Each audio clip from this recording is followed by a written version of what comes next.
Katya woke up happy.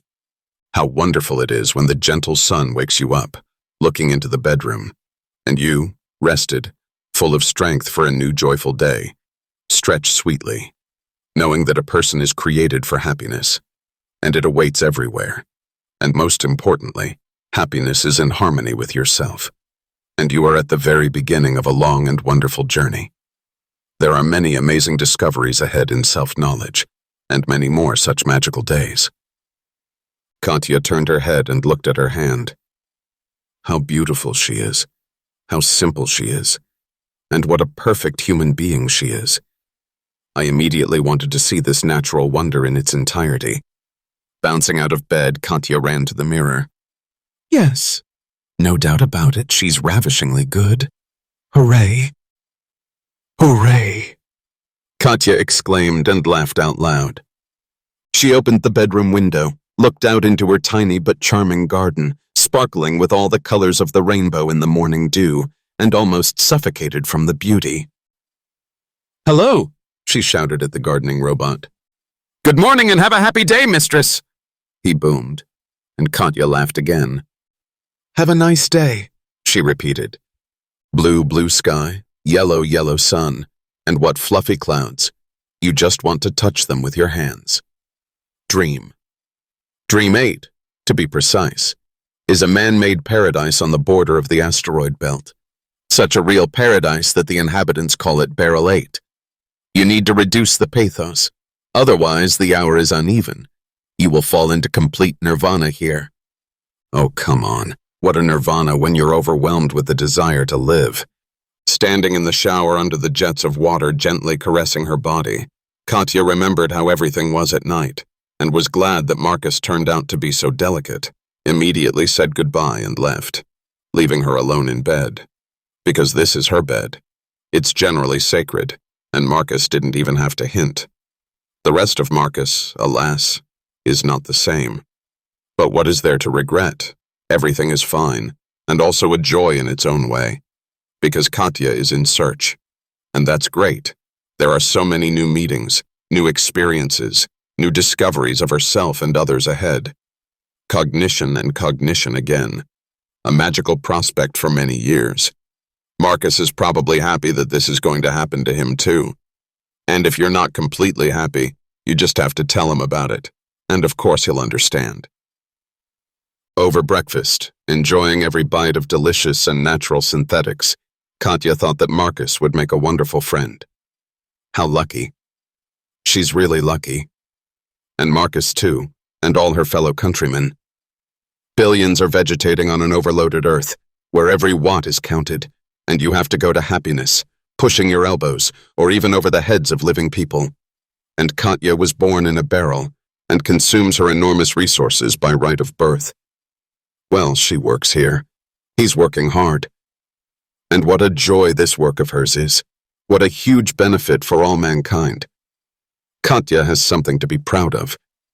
She threw on a light dress, deceptively modest. One of those insidious outfits that barely disguise the natural perfection of a figure, but actually make you stare and admire, and skipped out of the house. I wanted to hug the whole world and shout to it, "You are beautiful, and I'm beautiful, and everything is fine." The street, lined with small neat houses, pleasing to the eye, was fresh and clean. Far ahead, the green horizon curved upward. The other side of Barrel 8 was not visible due to the artificial sun, but Katya lifted her head anyway, and mentally sent a ray of kindness and happiness to the Antipodes. She knows a lot of people on the other side, and they're all great guys. I'll have to go there this weekend. Or succumb to the persuasions of Mary's neighbor, take a couple of weeks off and go to Barrel 9, where there is a continuous carnival, a fountain of fun and love.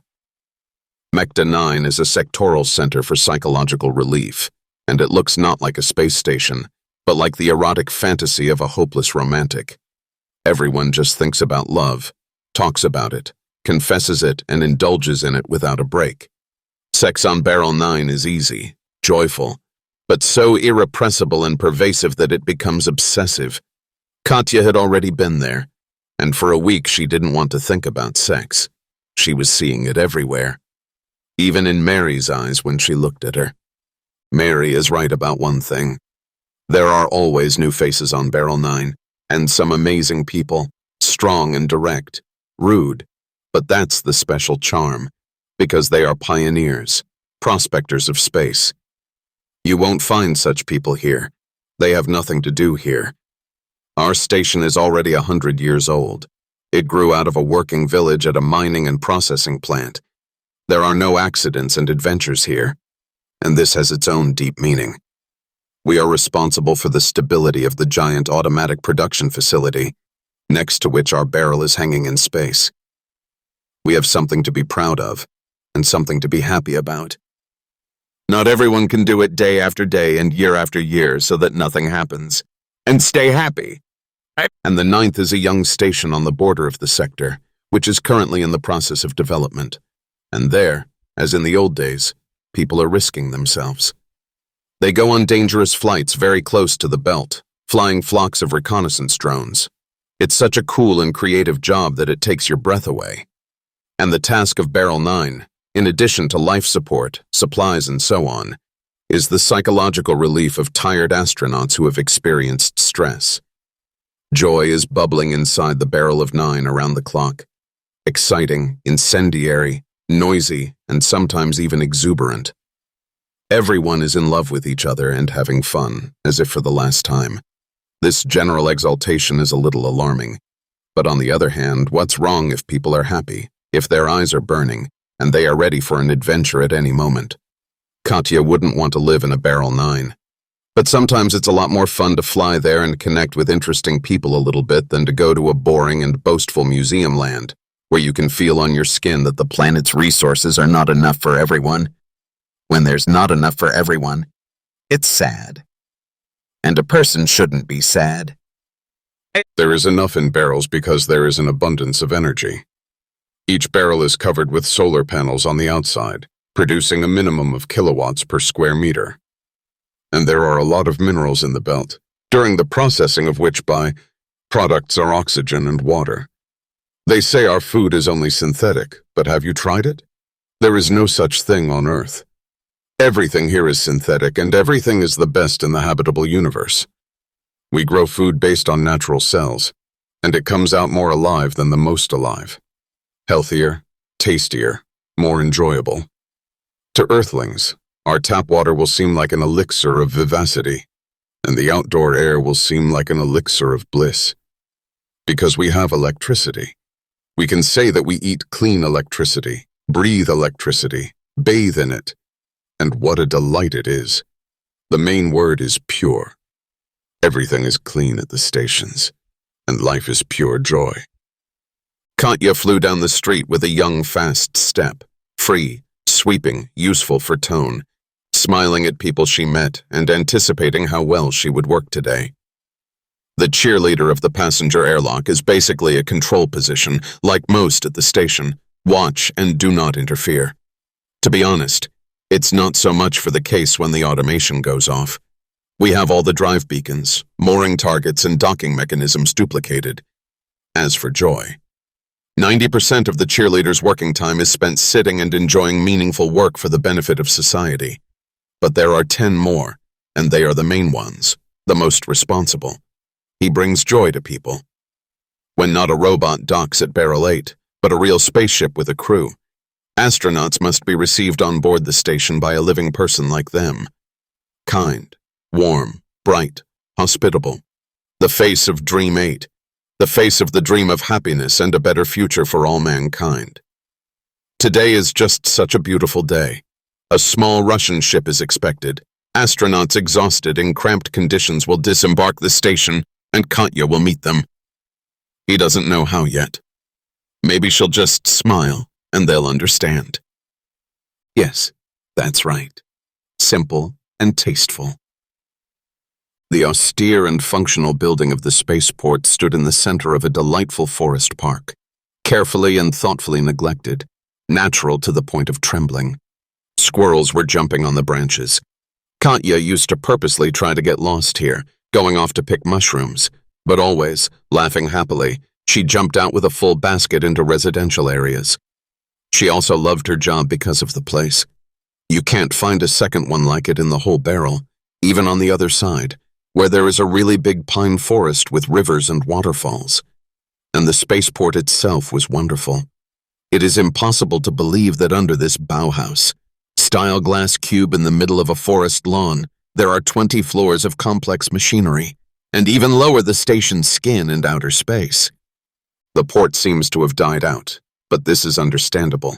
There are few staff here, and everyone is busy, keeping abreast of cargo transportation. Meeting no one on the way, Katya went into the office, stopped in front of a full-length mirror, meticulously assessed her appearance, and found it excellent.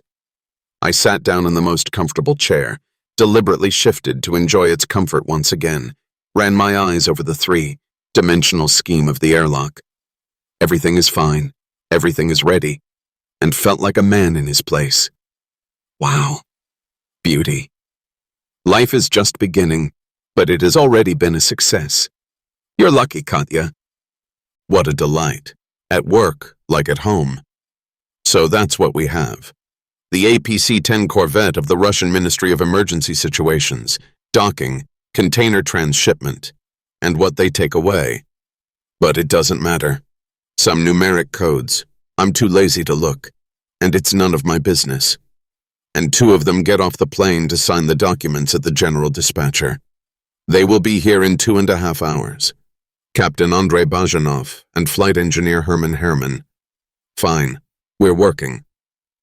Marcus? Oh, Marcus, hi! Marcus was dressed in a dazzling white gardener's jumpsuit and looked very good, but somehow stiff, and he looked strange. He was holding a bunch of violets in his hands. A modest privilege of park equipment supervisors. Machinery cuts off excess flowers, and gardeners pick up and distribute them on the streets. He walks all in white and gives bouquets, and people melt with happiness. It's a wonderful profession. Katya is generally used to flowers. You can't count how many he wore to her, and the rainbow in her garden is the merit of Marcus. Only a human gardener can so skillfully draw a diagram for a robot gardener. But it's still very nice. How nice of you. Katya took the violets. They smelled magical. Listen, Marcus. I wanted to tell you an amazing thing. All ears, Marcus muttered, blushing. It seems to me, Katya began enthusiastically. What we had last night was the beginning of a long and delightful friendship. A wonderful friendship for life. You're wonderful. Let's be friends. She held out her hand with the bouquet, laughed loudly at her sweet awkwardness. Well, charming, just charming. You couldn't think of a better one. And put the violets on the table. She held out her hand again, this time seriously. The hand of friendship. Marcus stood blinking comically. I am always at your service, Katya said. Well, yes, Marcus drawled, looking down at his feet. Of course. We're friends, Katya said, and just in case, she shook her hand so that the idiot would notice her. Of course, Marcus repeated. And let's get you to suck me off fast now. I'm sorry? Katya thought she had misheard. Marcus took hold of the zipper of the jumpsuit and pulled it up from the bottom. Katya choked and put her hand over her mouth. Well, that's what I thought, Marcus said in a bored voice. Katya sat there, not breathing. She didn't understand what was happening to her, or why, but inside, everything seemed to stand on end. Tears welled up in my eyes. You're such a jerk. Lying, mean, hypocritical trash. Marcus grabbed the violets from the table and began to pick them in front of Katya's face. To shreds, to pieces, dropping the pieces on the floor. The smell of flowers was deafening and unbearable, and Katya threw up right under Marcus's feet. Katya jumped up in her chair in horror and began to scream, waving her arms absurdly. I wish I could punch you in the face, but it's disgusting, Marcus muttered as he left. But Katya didn't hear him. She felt like she was dying. I should have crawled to the medical unit on all fours, or better yet, called for help here. But Katya, almost blind with tears, dialed her mother. Mom's chip didn't respond, which was very strange, but Dad answered. Ah, another whore showed up, he said. What do you want, you son of a bitch? Katya croaked, almost fainting from horror. I've lost your motherfucker, Dad said triumphantly. For nothing. I'm the only electronics engineer in this flying dump who knows how to do something. It'll be fun when I hang myself, but you'll die without me. You're only 9 in a barrel, but there's nowhere to put your prostitutes. Okay, leave me alone. I'm waiting for guests. Now her boyfriend is coming here to find out why the darling is silent. I'll make a handsome man an electric chair. Hey, hey! Katya fell out of her chair. Sniffing and trying not to stagger, she trudged to the open airlock door. She brought joy to people, yeah. 2 men in uniform pilot jackets and trousers with multiple patch pockets came out to meet her. Very young, barely 30. One taller, the other shorter. Both looked absolutely natural in these peculiar clothes, with the characteristic chic of casual elegance that distinguishes people who really know how to work and live in them. Katya knew that in order to bring joy, it was advisable to greet the station's guests in their native language. She can, because it's her language, and it's not for nothing that she got a Russian name. Dratuti pazhalsta, she muttered. And she sobbed. The guests exchanged puzzled glances. Captain Andrei Bazhenov turned out to be tall, broad-shouldered, somewhat plain-faced, but irresistibly charming and convincingly reliable. I wanted to cry with relief on his chest, which Katya did immediately. We've arrived, Bazhenov said. Some nice presents, Herman said. APK-10 was taking an anecdotal cargo from here, a container with New Year's gifts for the rescue squad of the Extreme Station, stuck on Barrel 8 since last December. Gifts are a private matter, but the container has an inventory number, and the longer this box is not in the right place, the more it becomes necessary to at least sign for it. What's the matter, dear lady? Herman tried to look Katya in the eye. He didn't have to bend down. He was up to Bazhenov's shoulder, and he was level with the girl. Here, take this. Katya wiped herself with something fluffy and soft. It turned out to be a towel with the emblem of the Russian Ministry of Emergency Situations. She tore herself away from the captain's chest with difficulty. A pleasant man with a well-groomed brown beard and shoulder-length curly blonde hair stood next to her, smiling affectionately, though slightly warily. He was a little overweight and didn't look at all like an engineer on an emergency search corvette. So what's the matter with you? I don't know, Katya whined.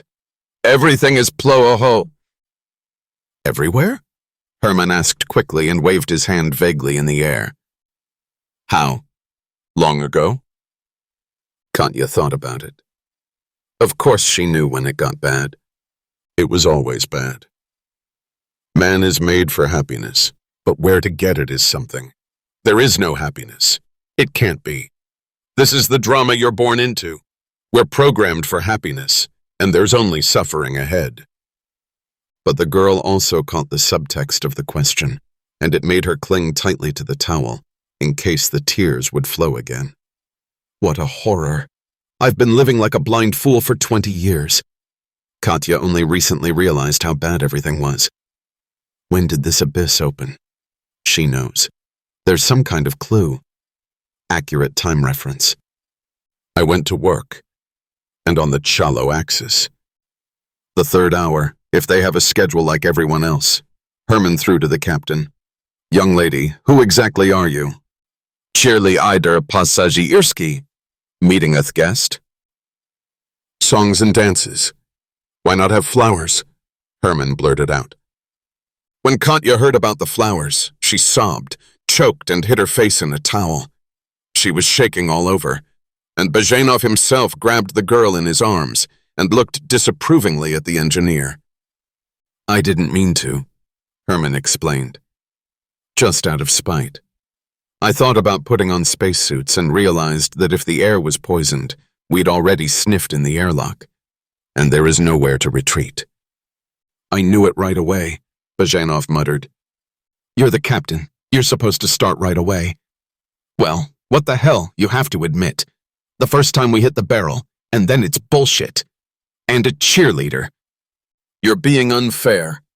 This girl is trained to manually dock any tonnage in case of automation failure, and they came up with a way to greet the guests so that she wouldn't get bored.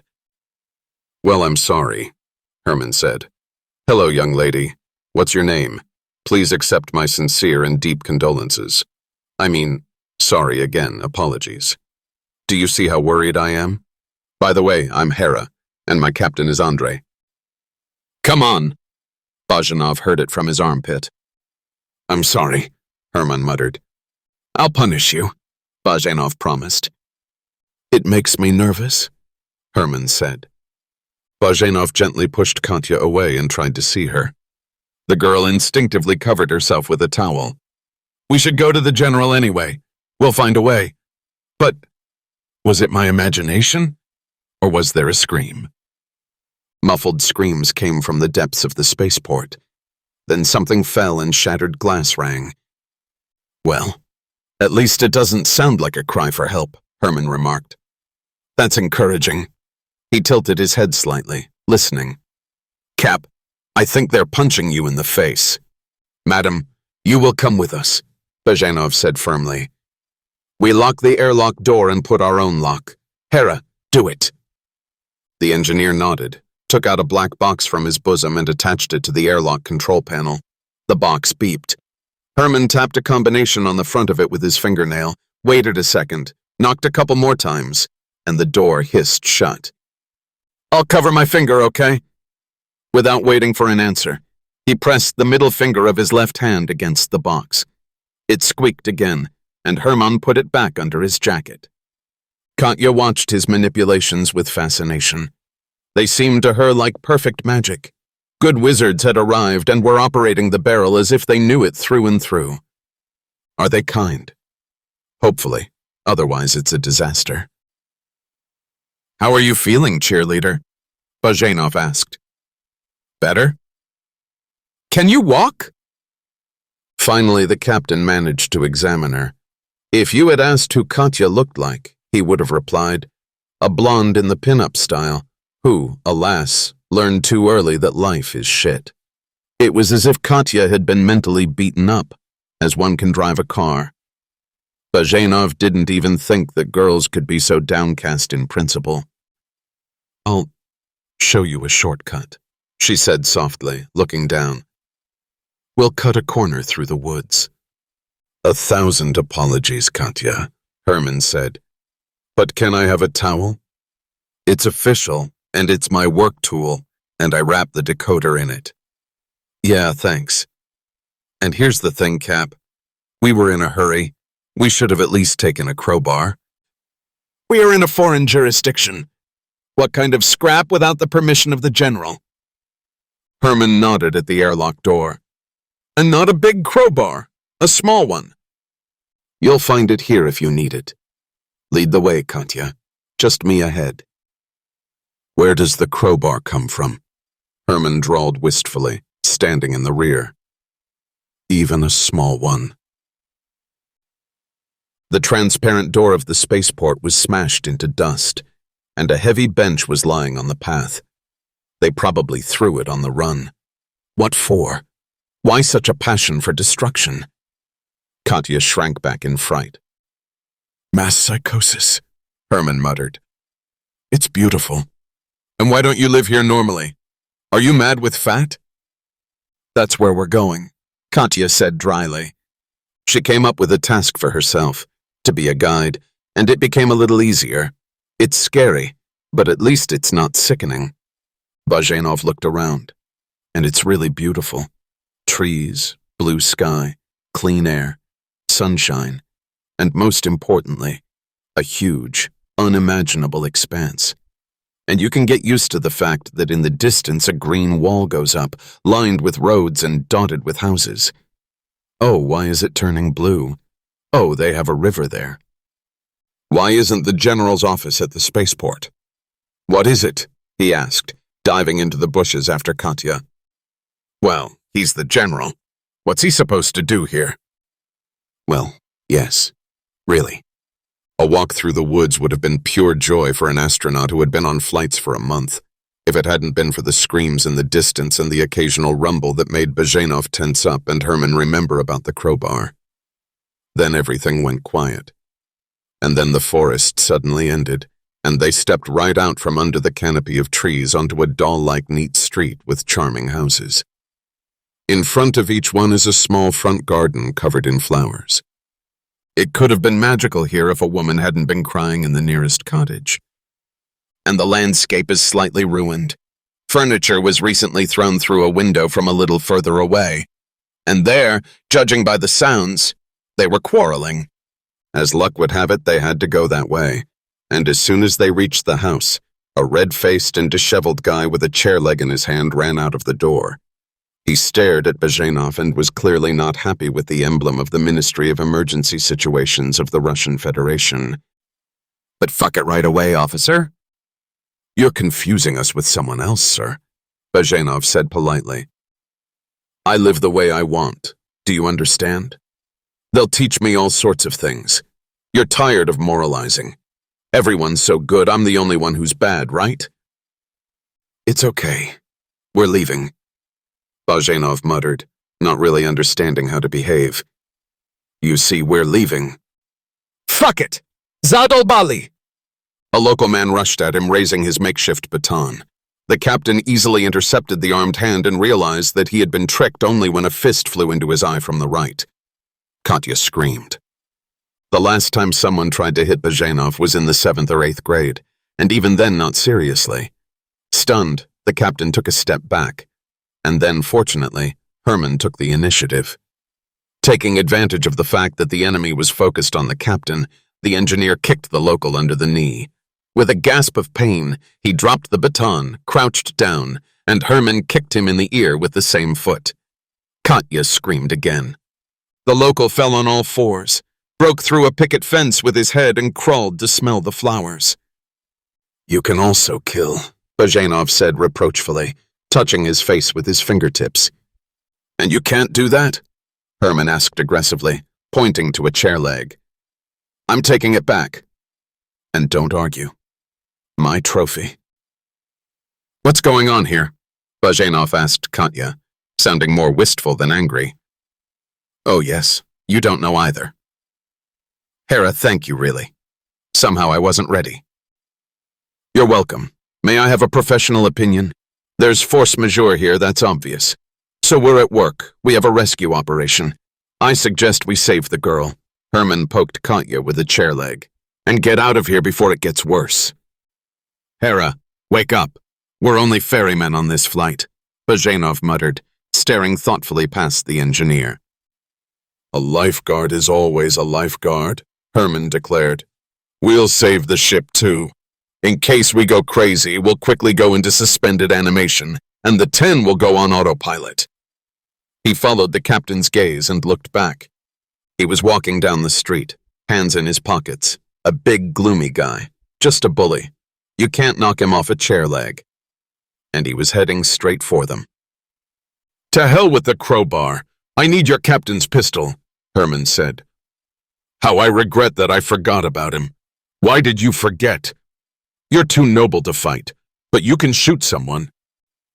"That's why I forgot that I can—" "Dad!" Katya exclaimed. "Daddy, darling!" And she rushed to the bully. "Only idiots like me fight with crazy people," Herman muttered, watching Katya go. "We need to shoot. Now he's going to unscrew her head. What are we going to do? Mourn?" They watched anxiously as the girl hung from the giant's neck and chattered something in his ear, and he seemed in no hurry to kill her. After a minute, the bully looked up and stared gloomily in their direction. Deciding that the worst was over, the astronauts ventured cautiously closer. "It's my dad!" the girl shouted at Bazhenov. "His name is Vanya Kharkov. He's a genius electronics engineer. He knows everything here." "Oh, and Vanya," Herman chuckled. "Dratuti, pожалуйста." "Shut up," Bazhenov whispered. "It's no use," Kharkov boomed. He had a heavy booming bass. "You see, it doesn't make any sense." Katya was still hanging around his neck, clinging tightly, and he easily supported the girl with one hand. "Dad, you just save us. I do not know how, but you will save us. She kept saying, Daddy, darling, I feel bad. The best thing an honest man can do is commit suicide, Kharkov said thoughtfully. But first, I'm going to watch everything go to waste here, and these loafers start hanging themselves. Drink my blood, you creatures. Let them first. What kind of accident did you have? Bazhenov asked. Depressurization. Rotation motors. It's all being treated. It's nothing. That's the thing, it's nothing. Except for the fact that I wasted my life on women who wiped their feet on me. Do you think this nipple loves me? She's just scared. You know, I'm even glad that I can't help her in any way. That's fair enough. Kharkov shook the girl off, put his hands in his pockets again, and walked on. He's an electronics engineer. Katya trotted along beside him, clinging to her father. He can fix anything! Stop him! You can't fix life, Kharkov muttered, and the meaning of life, which does not exist. You know, you little fool, it seems to you that the meaning of life is to sell your whole right and left, to be a successful whore, more successful than the rest. You don't understand. It's all for the sake of happiness. It's a joy, Dad. Man is made for happiness. And you were always gloomy, and how your eternal Russian longing tormented us. How she torments me. And she tormented her mother. It's your fault. Here. Kharkov nodded ruefully. That's what you should have proved. And I'm still to blame. In what? Is it that life is completely meaningless? But it's the truth. The only truth in the world. And everyone knows this. Even you, stupid girl. Everyone is just hiding from this knowledge. Cowards turn to religion. Weaklings turn to alcohol. He stopped at the front garden, where lying in flowers he moaned, clutching his head, a shell. Shocked brawler. Now it was heard that a woman was crying in this house too. And young people hide in their youth. A normal adult should probably get into a noose. But not today. I'll see how everything falls apart first. He unbuttoned his trousers and watered the shell-shocked man profusely. He didn't object. Excuse me, Kharkov called over his shoulder. I wanted to. I am, said Herman. I hope you don't mind. Oh yes, you don't care. Not at all. This is my wife's last lover. Chronologically, the last one.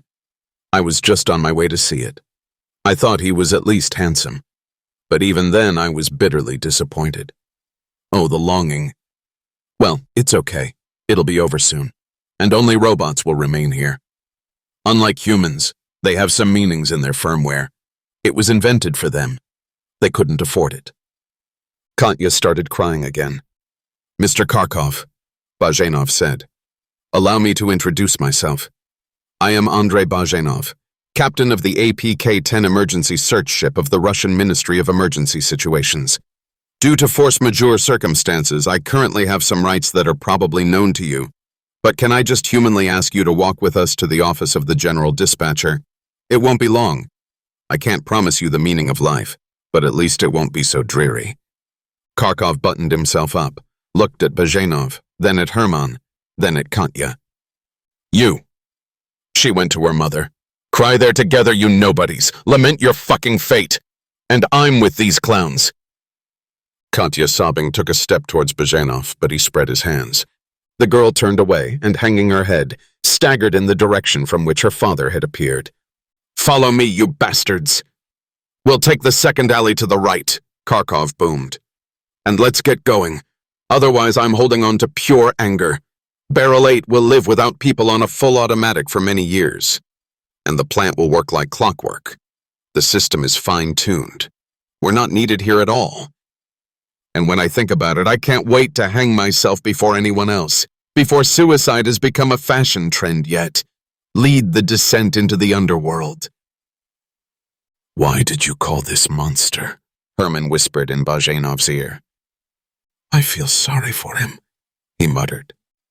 Captain Bajenov entered the office of the general dispatcher with a large bruise on his cheekbone. The dispatcher, an elderly but not yet old man, thin and gray-haired, with the ash-gray face of a deathly tired man, sat in an armchair, listlessly turning back and forth a three-dimensional map of Barrel 8 with one finger. In the corner of the office, an unknown man in a white coat was shivering noisily, curled up on the floor. "Victor," Bajenov said. "Andrei," the dispatcher said, not even looking up at the captain. "Our first meeting after college, my master. I was so hoping it would be fun. You'll laugh." The dispatcher was still looking past. Herman was stealthily examining the map. Kharkov walked to the corner and lightly kicked the man in the white coat. He screamed as if he was about to be cut. "Stand down!" The dispatcher's commanding voice cut through, and it became clear why he was the general manager. "Why is he here?" Kharkov muttered. "It's better here," the dispatcher replied vaguely. "At least I can see him that way." "Did you do an air analysis?" Bajenov asked. "Why?" The dispatcher was dully surprised. "It's a depressant in the atmosphere, isn't it? It's not necessarily a diversion. It happens. Some kind of trash is leaked from the combine. Well, what are you processing there? They accidentally brought it onto the shuttle. It reacted with the air, and it arrived here ready-made on the shuttle. And your people were poisoned. Without even looking at the database of the Ministry of Emergency Situations, I will name at least 2 similar cases from memory. However, there is mass psychosis only as a side effect." "And you haven't changed at all, Andrei," the dispatcher muttered. "Still the same good boy. Good." "That's right," Bajenov drawled. "Well, you brought Kharkov with you, so you guessed something. When I called this monster, it wouldn't come." He referred to the lack of meaning in life. The monster had crouched in the corner next to the man in the white coat and was now unceremoniously shaking him. "Leave the head doctor alone, Kharkov," the dispatcher barked, reviving slightly. "To hell with him. There wouldn't be enough for everyone anyway." He turned and looked at Bajenov for the first time. "Answer me, student. If you were told that the head doctor of the station could charge off the entire cash supply of stimulants and sell them, what would be the answer to the offset? The doctor is crazy. He needs to be treated, right? Failed. The dispatcher needs to be treated. Where were you looking? How did you let it happen?" "What's going on with you, master?" Bajenov pleaded in a whisper. "I sold everything for a barrel of 9. And I only found out last week, and that was by accident, you idiot. I'm asking, how could you, you bastard, and this one to me? Why do we need stimulants? We're doing great without them. And he offered me a share." "Die now, you bastard, die!" the dispatcher shouted, and as if putting all his strength into this cry, he drooped. "I have stimulants," Bajenov said. "It's not much, of course, but it's enough to puncture 10 people. But I'm not really. We've been in this ass for 3 hours. It's a measly 3 hours, and you need to hold out for 3 days, the whole barrel. Otherwise, it doesn't make sense," the dispatcher said, repeating exactly Kharkov's intonation. He was now speaking so softly and weakly that Herman was forced to creep up close to his chair from behind and prick up his ears anyway. "I still don't understand anything," Bajenov said. "Do you want me to confess out loud? An emergency situations officer? Please, I don't care anymore. We've got a positive thing, Andrei. Positive chick." "Holy shit!" Herman even jumped a little.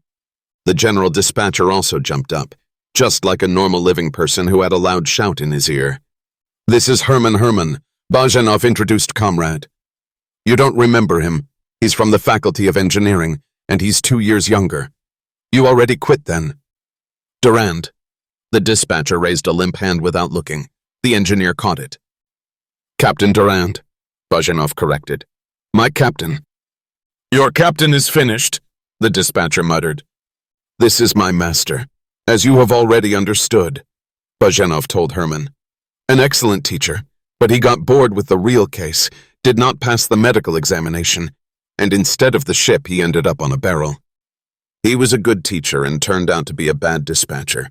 Even the positive, and that one fell apart for me. That's the way it is, young people. You can despise it. Permission granted. Well, you have to report the crime. I understand. Actually, this is some kind of nonsense. Bozhanov drawled. How long have you been positive? Me? He's been here since the beginning. The corporation put it on all barrels. They assembled the barrel and stuck in the positive. Here on the 8th floor, he worked for 100 years without a break. So he died. I gave out a peak impulse in the morning, such that I personally almost finished at the workplace, and collapsed. But why? Right here. Great, Herman muttered. It's amazing.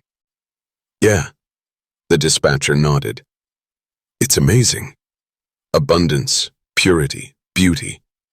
But there was still no happiness. Do you see Kharkov? Without positivity, everyone would be like this. Well, our Vanya is unique, and you can't get him down with positivity. Bozhanov glanced at Kharkov with apprehension, Herman with respect. So, Katya was not joking about her father's Russian longing. If there is no happiness, there are exactly 3 scenarios for the development of events on an inhabited station: drug addiction, alcoholism, religious sectarianism. The dispatcher continued. It's the same on Earth. It's just blurred there and not so scary. Can you imagine a sect in space? 10,000 idiots in an iron barrel? And if this is your station, have you invested in it? Health, creativity, soul practically? And suddenly there's heresy at the station, and your employees say, "Fuck off, you damned capitalist exploiter. We're on our own now. We worship Mickey Mouse, and you're free." The corporation has presented this very well, I think. I'm not excusing her, if anything. Sorry, I'm in shock, Bozhanov muttered. You just haven't dealt with large groups. In ship crews, the problem of loss of motivation is solved by fitting personnel. They're just recruiting nice guys who you can't get lost with, like you.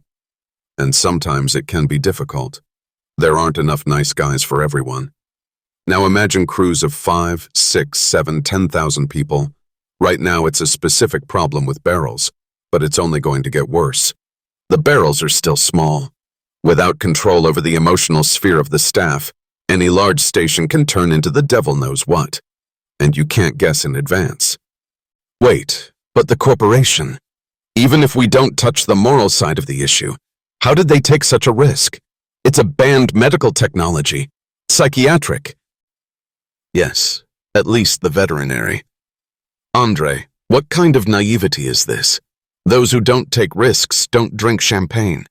Rare earth elements are such a gold mine that they would stick any technology in here if only everything would work. The corporation took a risk and won. People have been on the positive side for 100 years.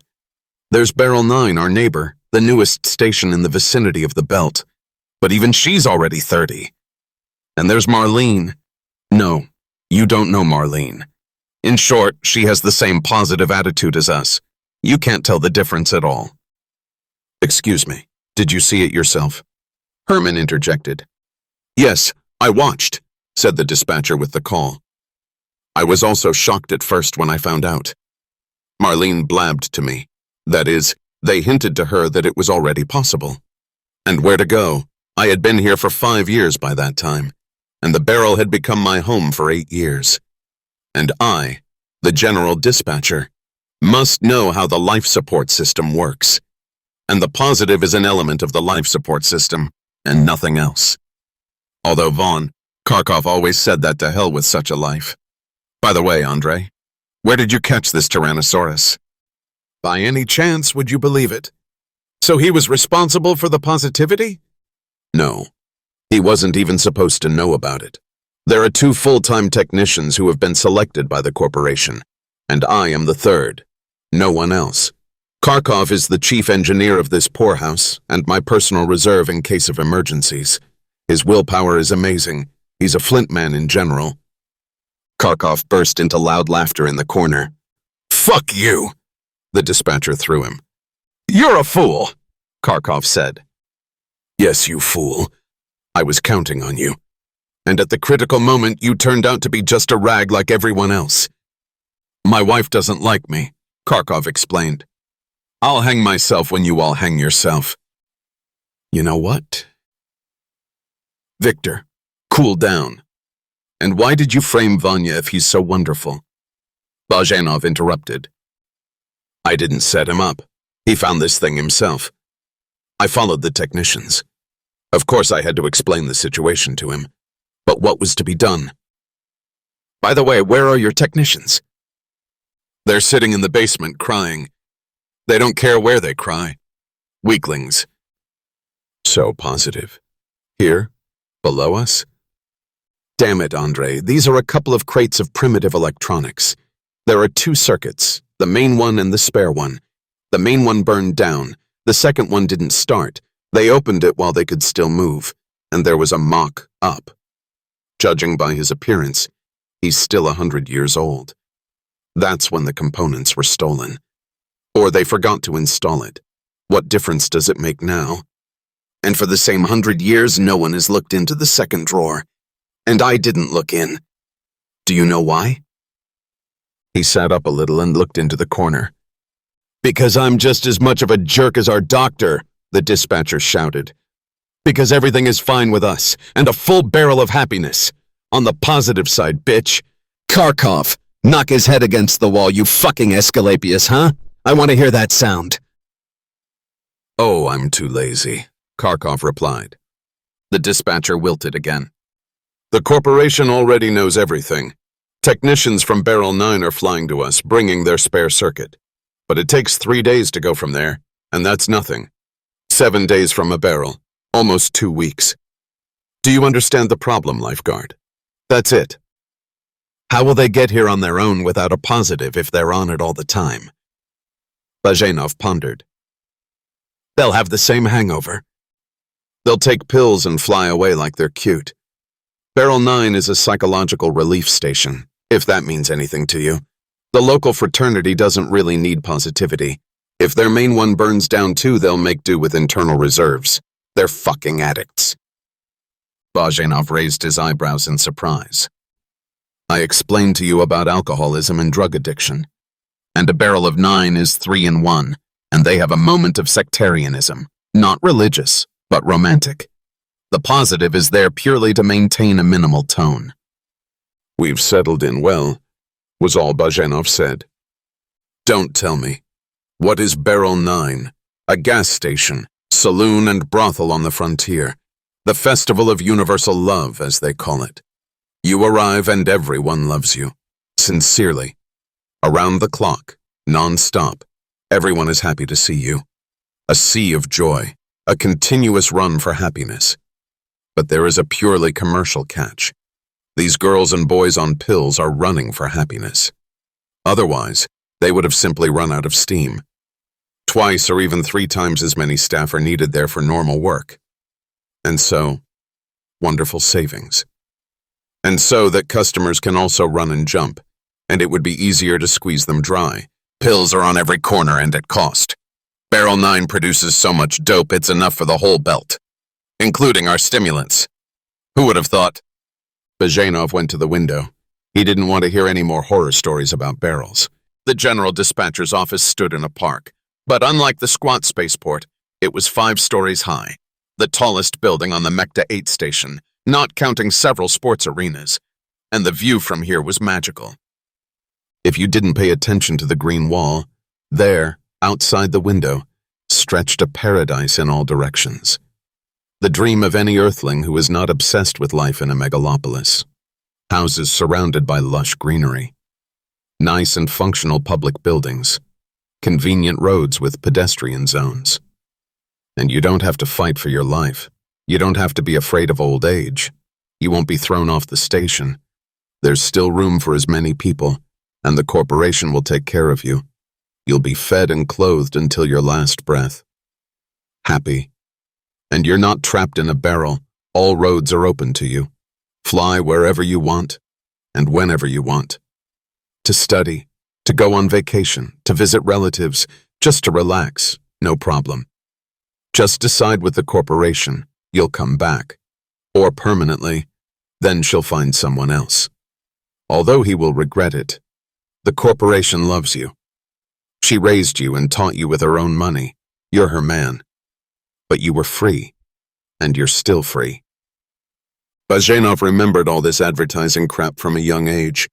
He was recruited into the corporation back in college, and he knew that the corporation wasn't lying. With all the ocean of joy that the company is ready to plunge you into, working in space remains difficult and risky for now, and the corporation is too interested in loyal employees to deceive them.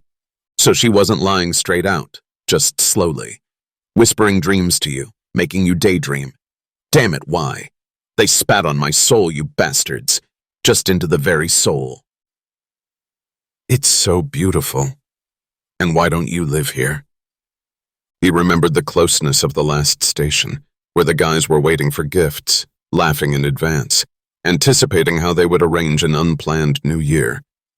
And he thought that some things were beyond his comprehension. There are people here and there. Why is there no meaning to life here, but there is in the extreme? Yes, the rescuers will burst with happiness. Give them such conditions. From natural happiness, not from the positive. It's beautiful. Bazhenov punched the glass in anger. We're living very well, no matter who argues, the dispatcher said. Richly, delicious. By the way, we do not forget about creativity. We develop culturally. We give people every opportunity to become a harmonious person. But there was no point, and there isn't. Either it didn't originally exist, the Lord forgot to screw it on some day of creation, or it then fell off. Everything is a hoax. For 100 years we've been on the positive side, as I understand it now. And now I have 10,000 people and... He glanced at the map. Not bad, only 90. 7 committed suicide in 3 hours. And more murders. 11. He said it so casually that Bazhenov felt a sinking feeling in his stomach. It could have been worse, but the statistics will deteriorate soon. That's it. Get used to it? Bazhenov asked hopefully. Like hell you are. Now everyone has a hangover, a sharp decrease in tone. They think life is shit. Tomorrow they will realize that nothing seems like it, but it really is. And hell will break loose on the station. Hello, Kharkov. Am I right? Hell is already broken loose. Everyone has it inside them. These freaks looked into themselves and... What a bore. That's how we're doing, lifeguard. It's too much for you. Better pack your bags and fly away before the complete nightmare begins. Thank you for listening to the old fool. It somehow got easier. And don't hesitate to report where you should. I don't care anymore, but it's time to stop with this positive stuff. It is of no use to people. It was correctly banned. Just keep in mind, the corporation won't forgive you for being in the wrong place at the wrong time. Bazhenov turned and saw Herman entering the office. I was coming downstairs, he explained. There are 2 cretins crying. You're here with sour faces. We did everything we could, the dispatcher said with dignity. Don't be rude, Hera. It will take them 3 days to get a replacement circuit. Bazhenov stood up for the dispatcher. They don't need a contour. They have everything. Kharkov stirred in the corner. Are you chewing snot instead of helping people out? Herman raised his voice. We have lost the meaning of life. That's the point. For 3 hours of work. Well, for 5. Can you hold out for 5 hours on your bare nerves, Kharkov Vanya, the chief fucking engineer? Don't you scream, boy, Kharkov muttered. Come on. Crush me with your genius. He probably made it up, but he'll be ashamed of himself later. I'm sorry, but you'll be ashamed. If someone hadn't lost their brains on nervous grounds, they would have solved the problem themselves. What is positive, apart from electronics? Purely psychiatric technology, signature, wave pattern. But how to make it affect the brain? This is not possible directly. There is no receiver in the brain. And where is there? He paused. "Chip," the dispatcher said in a bored voice. "There is both a receiver and a feedback signal transmission system to the synapses. I can tell you that myself, but what's the point?" "Exactly. Your individual chips, which are generously donated by the corporation, work with the brain. They remove ordinary chips for you and stick corporate ones in. They are supposedly better. They are really much better. And they also accept it in a wider range. Andre and I don't catch this wave. And you are." Kharkov stood up slowly, holding onto the wall. "How does the signature come to the chip?" Herman continued. "Elementary, via your local Wi-Fi. That box in the basement is where the block that generates the signature is, and it really burned down. I have no idea how to restore it. But everything else—" "Well, yes, it's a connection device," Kharkov said. "It can be collected from improvised means. It doesn't mean anything without a signal." "You have a signal. You say yourself that Barrel 9 has the same positive. Borrow their signature." Herman looked around triumphantly. "Well, did you appreciate it?" "I'll be damned," the dispatcher muttered. "I doubt that we will be able to decipher and reproduce it quickly," Kharkov drawled. "But the idea is interesting. Don't be quick. If Barrel 9 is ready to continuously broadcast the signature over long range communications, I don't see a problem. Plug the remote one directly into your Wi-Fi. Make all the unhappy people happy again. Relax and do not deny yourself anything. Do decryption for at least a week. Victor, come on, wake up. Call this Marlene of yours and explain the situation to her." "You'd better call the corporate headquarters and have them order Marlene to do it," Bazhenov suggested. "Then your neighbor will not get away." "As long as her transmitter doesn't burn out from the strain." Herman's tone suddenly became concerned. "Oh, damn it. Long-range communication is not for such tricks. Sorry, I didn't think of that." "It will burn," Kharkov promised sadly. "It will burn in half a day. We'll gain a little bit, but everything is wrong. It's not like that. You don't know how to think with your head." "What did one girl say about Russian longing?" Bazhenov remembered. "Stop it, Vanya. We need to find a solution." "Would you take this girl away from here, huh?" "Well, yes, that's how she left you. He'll leave you for you. And you'll leave her somewhere else, too. Ideally, at the last station, she's not a stupid girl. She'll be useful there not only for sex." "That's enough for you." Bazhenov waved away. "At the extreme, the guys are sitting on each other's heads. And what are we even arguing about? That it is possible to rearrange the antenna. If I do, you'll take my wayward daughter away from here. I would have run away myself, but I have no right." Herman's jaw dropped. The dispatcher turned to face Kharkov with his chair. "It's going to be boring here soon," Kharkov boomed in his usual boring voice. "Some people will have to answer to the law, and so will I, and running away will ruin their reputation. I'll suffer a little more in this tin can. On the positive side, damn it." "The antenna is a thought," the dispatcher said in a collected and businesslike voice. "You're doing great. I've always been smart." "I don't deny it. But how are we going to manage? All the pilots are lying and crying out of self-pity. You and me are the only capable techies left. I ran out of clearance a long time ago, and I don't even have my own spacesuit." "Hey, just a second, Master. You have an emergency search ship and the two of us, both with access to work in outer space," Bazhenov reminded. "Is it okay that I'm interrupting?" "If someone explains."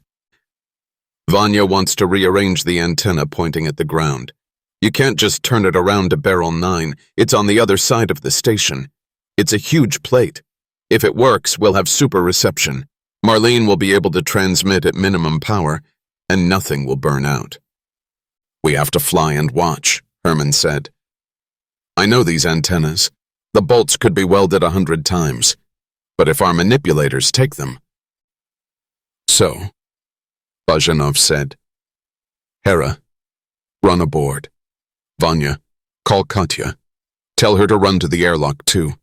I'll give her the stimulants for you. I don't want you and Victor to lose heart at the wrong moment. Where are you sending the girl? She'll be raped 10 times on the way, but they've gone crazy here. Kharkov began. Who's going to hurt her? Those floor cloths? Suddenly the general dispatcher boomed in a commanding voice. Which ones are lying around wet? At least squeeze. And your girl will fuck anyone she wants. I know her. He broke off. Contrary to expectations, Kharkov did not get angry, but chuckled complacently. They're arrogant, the dispatcher said more calmly. Give them the meaning of life, and who will work? Then run to the spaceport yourself. I have to go there anyway, Kharkov said serenely. And I'll send you a stimulator with a robot. In a good way, we should also give the doctor a shot. Just out of spite, let him run around the station, wiping the bloody snot off the patients. Katya should still be at work, Bajenov said. She's not just a girl with a big smile, is she? She must know the drive system of the barrel and the external architecture of the station better than anyone else. We're going to have maneuvers for which there's no protocol, which means we need someone capable of guiding the ship manually. This is Katya. She's got you hooked after all, Kharkov muttered. So help her. I'm calling headquarters and agreeing on an action plan. The dispatcher and the chair went to the desk. Andrei. He looked around. When it's over, the corporation will be very unhappy with you, do you remember? And you, my master? Bajenov asked. Go already. Good boy, the dispatcher said. They were busy with the antenna for 6 hours. During this time, the station lost another 70 people. Bajenov gritted his teeth. Herman, having finished his work, simply lay down and silently turned to the wall. When the APK-10 docked, Kharkov literally fell out the airlock, and Katya barely caught him. Bajenov's hands were shaking with fatigue, and I didn't have the strength to say clever words at all. Katya looked pale and determined. The girl pulled up a transport platform and sat down, although she rather dropped her father on it. Thank you, she said to Bajenov. And don't come in. Fly away. It's starting soon. You don't need to see us. Joyful fools. We're not like that, believe me. Remember me as a man, okay? Doctors will arrive here and rehabilitate you, Bajenov promised. Be patient for a month or two. You won't even notice until the alarm is turned off. Hey, kid, you promised something, Kharkov muttered, lying on the platform. Oh, Katya, listen, would you like to join us? It's going to be difficult, but it's going to be real. That's not how it's done. Kharkov groaned. Grab him by the scruff of the neck and drag him aboard. We need to teach you everything, young people. And then Bajenov heard Katya laughing for the first time, and I saw him smiling. Thank you. Thank you very much, Captain. But I'm not leaving Dad. Well, Bajenov spread his hands. You know, it was a wonderful day in its own way, Captain, Katya suddenly said, surprising Bajenov to the depths of her soul. The most extraordinary in my life. You've just promised. It's hard, but it's real. That's exactly what happened today. I still want to cry. I'll take my dad home and I'll fall down too. And I'll probably cry again. But what to do if a person is so ridiculously built? That's why he's human, isn't it? When is a real person? He was made for happiness. But does it get difficult for him? Yes, was all Bajenov could say. Start crying right now if you want to enjoy it completely, Kharkov muttered. But it's better to talk like an adult wise woman. I really liked it. You're so obnoxious, Dad. Yes, I mean it with the best of intentions. Now Duran will connect everything, and the extravaganza will begin here. It might even be funny, but I think I'll hide under the bed. I'll save my ass. Is something wrong? Bajenov asked worriedly. It's okay, Kharkov boomed. But there are nuances. Good luck, man. Now get out of here. The girl is right. You don't need to see her like this. She's completely different. We did everything right. We got the signal to the right place. But what's the signal? If you know what I mean. We saved people. We did well. We have nothing to reproach ourselves with. But the signature from Barrel 9 might surprise you. Heh. You're a bore, Vanya, Bazhenov said. Next time, call another lifeguard. Goodbye, Katya. It was a pleasure to meet you. And he left with a smile, because a grumpy voice came after him. No one called you. He showed up. And it wasn't until he sat down in his chair and gave the ship the order to start the pre-launch procedure that he realized what exactly Kharkov was trying to explain to him. Katya woke up from a previously unknown feeling. She was used to being happy, but she had never been so overwhelmed by happiness that she wanted to immediately rush out naked and shout to the whole world, "People, I love you," and fall on the lawn in front of the house so as not to run far. And there will already be someone there.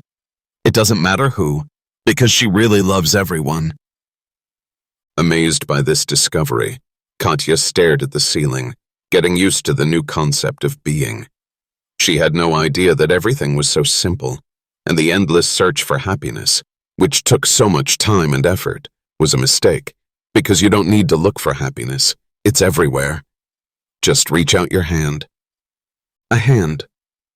Katya looked at her hand, saw how beautiful it was, but also suddenly realized that she loved it.